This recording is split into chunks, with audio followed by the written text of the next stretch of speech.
ស្ដីមកបងប្អូនគ្នាអញ្ចឹងថ្ងៃនេះយើងមកយល់ដឹងអំពី interface របស់ Photoshop ឥឡូវនេះគេហៅវាថា menu bar ណាបងប្អូនគ្នាម្ដុំនេះចាប់ពី auto select នេះមកគេហៅវាថា menu bar ពីលើនេះ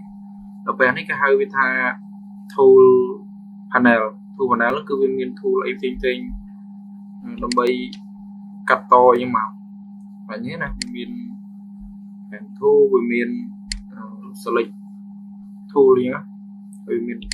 text អីនេះមកអាហ្នឹងគេហៅវាថា tool panel ដល់ពេលកន្លែងនេះគេហៅវាថា history panel នេះ history panel ដល់ពេលនេះគេហៅថា workspace style option ឥឡូវនេះ workspace style option ដល់ពេលកន្លែងនេះមាន layer មាន channel អីហ្នឹងគេហៅវាថា layer panel កន្លែងនេះណាខ្ញុំចាប់ពីត្រឹមនេះមកហើយយើងដូចជាអត់មានអីទេអ្វីដែលត្រូវហៅវាដូចជាអស់ហើយ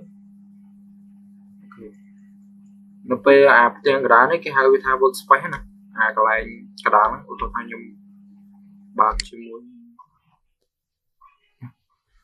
នឹងកម្មវិធីណាមួយខ្ញុំបើក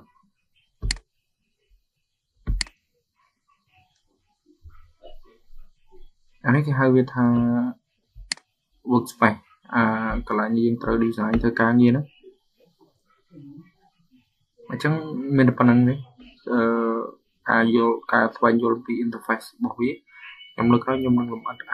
tool មួយរបស់វានេះអូខេ